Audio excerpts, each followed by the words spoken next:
Amigas e amigos, alguns aspectos da depravação do golpe precisam ser registrados e comentados para a gente compreender a profundidade, o alcance da ideologia desse assalto ao poder, desse assalto à soberania popular, ao voto popular, à vontade popular.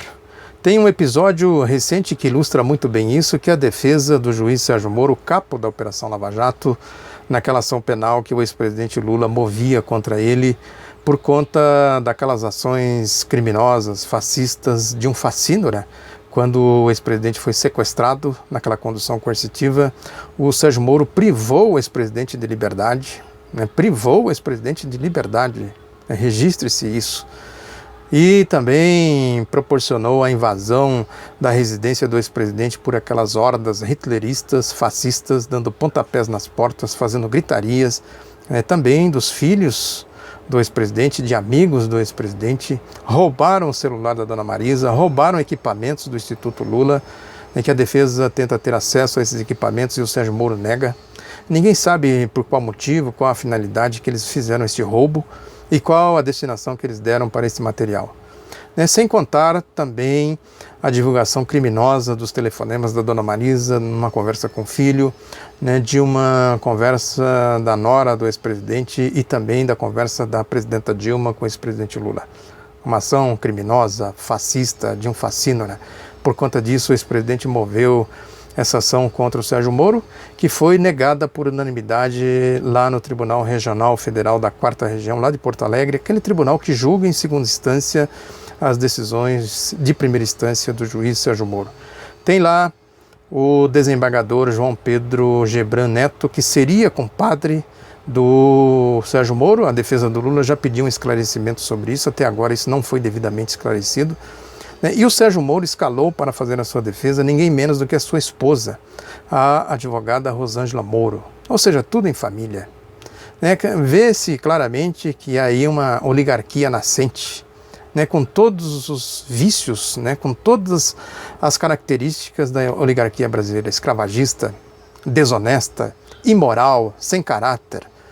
Toda a indústria da maracutaia que eles construíram, das negociatas que eles construíram aí, que vem do escravagismo.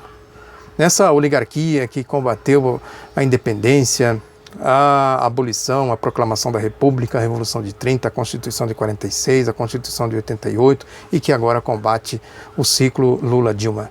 É a expressão desta oligarquia, a nova geração desta oligarquia.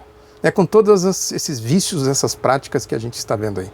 Este é simplesmente mais um episódio.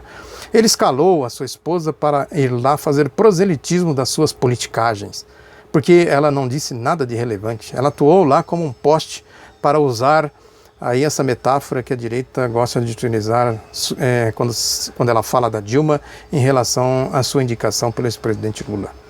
O que ela fez foi proselitismo quando ela disse que o sítio de Atibaia possivelmente seja do ex-presidente Lula. Totalmente fora do âmbito da defesa, totalmente fora de contexto, ela possivelmente foi instruída para fazer esse tipo de pronunciamento que serviria e vem servindo de fato para toda a campanha midiática que se faz aí contra o ex-presidente Lula. Para abastecer esses cachorros loucos nessa campanha insana, cruel, covarde que a direita move contra o ex-presidente Lula. Ela fala isso contra todas as evidências, contra as testemunhas, mais de 60 testemunhas, contra documentos registrados em cartórios, contra documentos de transações bancárias, provando exatamente que a acusação da Operação Lava Jato é uma farsa. Por que ela tem que fazer esse tipo de pronunciamento num episódio como aquele? Naquela negação por unanimidade, só isso já comprova que se trata de um jogo de cartas marcadas, de um grande conluio, o condomínio que eu já falei aqui, que envolve aí o Procurador-Geral da República, Rodrigo Janot, o ministro do Supremo Tribunal Federal, agora Edson Fachin, antes do Teori Zavascki, a mídia, os partidos de direita, esse condomínio golpista que tem na Operação Lava Jato a sua condução política como um partido único. Está aí mais um episódio que comprova exatamente isso, uma vergonha. A comprovação da falta de caráter do juiz Sérgio Moro, da sua imoralidade, da sua postura imoral, da sua como ele encarna esse ideal da oligarquia, como ele representa a emergência de uma nova geração dessa oligarquia. Ele é lá de Maringá, da minha cidade, já comentei aqui, né? Eu conheço muito bem essa prática, essa aspiração dessa geração, dessa nova oligarquia, como ela se comporta. Ele mesmo, lá com as suas famílias lá em Maringá, tem aí registro nesse sentido, né, de envolvimento com aquela lógica do poder, naquele deslumbre. A Rosângela Moro deu uma entrevista para a Cristiane Pelágio, da Rede Globo, do Grupo Globo, era apresentadora do Jornal da Globo até recentemente, agora está na Globo News, a entrevista foi para a Globo News, está aqui na internet.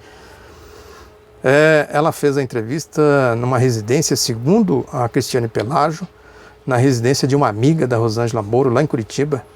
Fez perguntas irrelevantes e a entrevistada respondeu de maneira deslumbrada, né? Claramente aí, né, o comportamento dessa nova elite, né, dessa nova geração da elite. Coisas irrelevantes, sem profundidade, sem condições de ir na profundidade dos fenômenos nos quais ela está envolvida.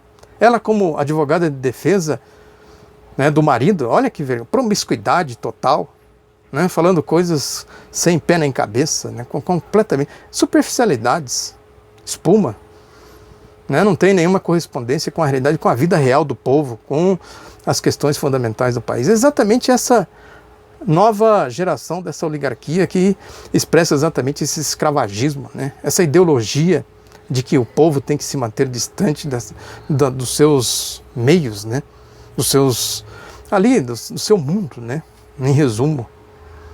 O comportamento dela é exatamente esse. Deu uma entrevista também, foi capa da revista Cláudia, essa revista de frivolidades, né? Para a gente ir vendo, né? Como é o mundo dessa gente, como é a falta de caráter dessa gente, como isso vai plasmando as suas atitudes, as suas ações. Como é a ideologia do golpe, o que ela representa, o que ela significa efetivamente. São episódios importantes, ilustrativos, educativos, para a gente exatamente fazer a leitura ideológica, a leitura política, de quem deu o golpe, do que essa gente é capaz de fazer para assumir, enfim, difundir essa ideologia da elite brasileira, da direita brasileira. É exatamente isso, exatamente esse comportamento que a gente viu aí nesse episódio da defesa do Sérgio Moro. Uma vergonha.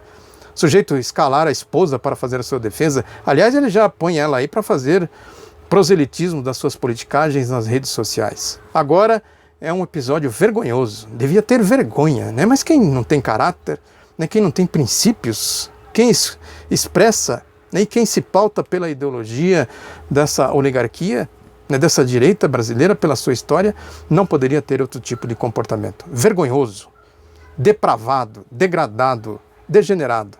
É isso. É essa gente que que expressa a ideologia do golpe, são os ideólogos do golpe, a essência do golpe. Muito obrigado pela atenção. Divulgue o outro lado da notícia. Um abraço, até a próxima.